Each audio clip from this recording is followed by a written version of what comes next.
Indore collector Shivam Verma द्वारा आज से एक नया नवाचार किया गया। आज कलेक्टर कार्यालय में हुई टीएल बैठक में कलेक्टर शिवम वर्मा ने उन शिकायतकर्ताओं को भी बुलाया जिन्होंने सीएम हेल्पलाइन पर शिकायत की थी, लेकिन लंबा समय बीत जाने के बाद भी उनकी शिकायतों का निराकरण नहीं हुआ। इसमें से कुछ लोगों को अधिकारियों की लापरवाही की वजह से मुख्यमंत्री योजना का लाभ नहीं मिला, तो कुछ लोग संबल योजना के लिए करीब 2 वर्षों से परेशान हो रहे हैं। ऐसे में आज कलेक्टर शिवम वर्मा ने सभी शिकायतकर्ता और अधिकारियों को आमने-सामने बैठाया और लापरवाही बरतने वाले अधिकारियों को कड़ी फटकार लगाई, साथ ही उनके खिलाफ विभागीय कार्रवाई के आदेश दिए। सीएम लाइन में मेरी ये शिकायत थी कि मेरी साइन मतलब जो मैंने सम्मेलन के इसमें फॉर्म भरा था वो फॉर्म डिले हो रहा था, मतलब साइन नहीं हो रही थी। मैंने सारे डॉक्यूमेंट सबमिट कर दिए थे, फिर भी साइन करने में लेट कर रहे थे। और जब साइन हुआ तब तक बताओ उन्होंने फॉर्म लेने के लिए एक्सेप्ट करने के लिए मना कर, मतलब हम एक्सेप्ट नहीं करेंगे। और मुझे 16 तारीख डेट आखिरी दी गई थी। उन्होंने फिर भी 17 को बोल दिया था कि बस मतलब 17 को शाम को 6 बजे तक एक्सेप्ट कर लेंगे। अब साइन जोन अधिकारी ने रात में 9 बजे करी।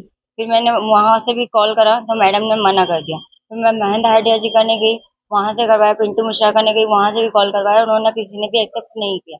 उन सबकी कंप्लेंट मैडम ने बोला कि नहीं अब मैं एक्सेप्ट नहीं कर पाऊंगी। अब ये बोल रहे हैं कि 24 तारीख आखिरी थी और मुझे बताया गया था कि 16 तारीख का। आज सिर्फ कंप्लेंट का बोले मुआवजा दिलवा देंगे बस। कलेक्टर साहब ने आके सुना। हाँ, उन्होंने बोला है कि मतलब इतना आपका जो भी हुआ है नुकसान उसका मुआवजा दिलवा दो। जी सर। फिर हमने मजबूरन मतलब आर्य समाज में शादी करी क्योंकि हमारा 30 तारीख फाइनल हो गया। कल्याणी भी वो सम्मेलन था ना, इस सबसे। इधर कलेक्टर शिवम वर्मा ने टीएल बैठक के माध्यम से सभी विभाग के अधिकारियों को सख्त हिदायत दी है कि वे आम लोगों की समस्या को गंभीरता से लें और सभी शिकायतों का तय समय सीमा में निराकरण भी करें, अन्यथा उनके खिलाफ सख्त एक्शन लिया जाए। देखिए टीएल बैठक में अपने जो अपने प्रायोरिटी के विषय रहते हैं, जो टाइमलाइन में होने होते हैं, शासन के शासन निर्देशों का पालन, तो ये सभी चीजों पर चर्चा की गई है। सीएम हेल्पलाइन हमारी प्रायोरिटी रहती है। सीएम हेल्पलाइन के सभी जो शिकायतें रहती है उनका समय पर निराकरण हो, जैसे कि और उसमें भी जो भी शिकायतें होती है उनका समाधान होना चाहिए और समाधान होने के बाद ही इसमें जो यथोचित कार्रवाई होनी चाहिए होनी चाहिए। तो क्योंकि हम लोग निरंतर अपनी सीएम हेल्पलाइन को मॉनिटरिंग करते हैं और कई ऐसी पुरानी शिकायतें रहती हैं जो पेंडिंग रहती हैं, तो आज उसी क्रम में हम लोगों ने ऐसी रैंडम कुछ पुरानी शिकायतें उनको निकाला और उनको एनालाइज किया कि जानने का प्रयास किया कि क्यों ये शिकायतें लंबित रहती है।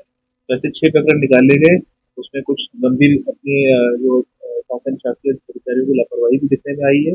उसमें सभी जगहों पर कुछ कार्रवाई भी की जा रही है। कुछ जगहों पे कुछ राशि का या पोर्टल का कुछ इशू बताया गया जिसको हम लोग परीक्षित कर रहे हैं और ऐसे सभी शिकायतों में जहाँ जहाँ विलम्ब हुआ है, उस विलम्ब में जो उत्तरदायी अधिकारी है उसकी तनख्वाह से वेतन से काटकर उस व्यक्ति को कंपनसेट करने का निर्देश दिए गए और तत्कालिक रूप से सभी जो शिकायत करता है उनकी समस्या का समाधान भी किया गया और साथ ही साथ उनके जो इस विलम्ब की वजह से उनका जो नुकसान हुआ है उसको भरपाई भी हम लोग करेंगे और संबंधित अधिकारी से करेंगे। फिलहाल जिस तरह से कलेक्टर ने अपने विभाग के खिलाफ सख्त रुख अपनाया है, उसके बाद से सभी विभागों और अधिकारियों की लापरवाही खुलकर सामने आ रही है। ऐसे में उम्मीद है कि आने वाले दिनों में कई अधिकारी कर्मचारी कलेक्टर के निशाने पर आ सकते हैं। Bureau report, INN news, Indore.